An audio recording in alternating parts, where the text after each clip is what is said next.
ஐயா அந்த நடந்துச்சுன்னா இந்த மாதிரி செய்யறேன்னு சொல்லிட்டு நம்ப வேண்டிய விஷயம் தான். பட் அந்த வேலை கோயில் எத்தனை மக்கள் கொடுப்பாங்க, அதை கோயில் வேற வேற விஷயத்துக்கு பயன்படுத்துவாங்க. எல்லா பக்தர்களுமே கொடுக்குற விஷயத்த கோயில் நிர்வாகம் ஏத்துக்கும். இன்னும் சொல்ல போனா இங்க இதே மாதிரிதான் இங்க பள்ளிகொண்டா பக்கத்துல வெட்டுவானன்னு ஒரு ஊர் உண்டு. வேலூர் மாவட்டத்துல வெட்டுவானன்னு ஒரு ஊர் உண்டு. கண்ணுக்கு அந்த அம்மன் பேர் ரொம்ப ஃபேமஸ்.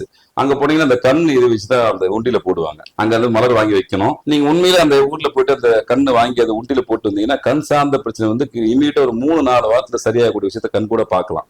எனக்கு திருமணம் நடக்கிற இறைவா, நிறைய பேர் திருமண தரைன்னு நினைக்கிறாங்கல்ல. எனக்கு திருமண தரையா இருக்குது, எதுவும் நிறைவேறல, நான் ஜாதகத்தை பாக்குறேன், எல்லாத்தையும் பாக்குறேன், எல்லாம் கரெக்டா சொன்னது, திருமணம் நடக்கலன்னு வேதனை பெறவங்களுக்கு ஒரே இடம் திருப்பரங்குன்றம். நேரா நீங்க அவர்கிட்ட போய் சரணாகதி அடைஞ்சு, ஐயா எனக்கு திருமணத்தை தயவுசெய்து நடத்தி வைங்க அப்படின்னு கேட்டீங்கன்னா சக்சஸ் ஆயிடும்.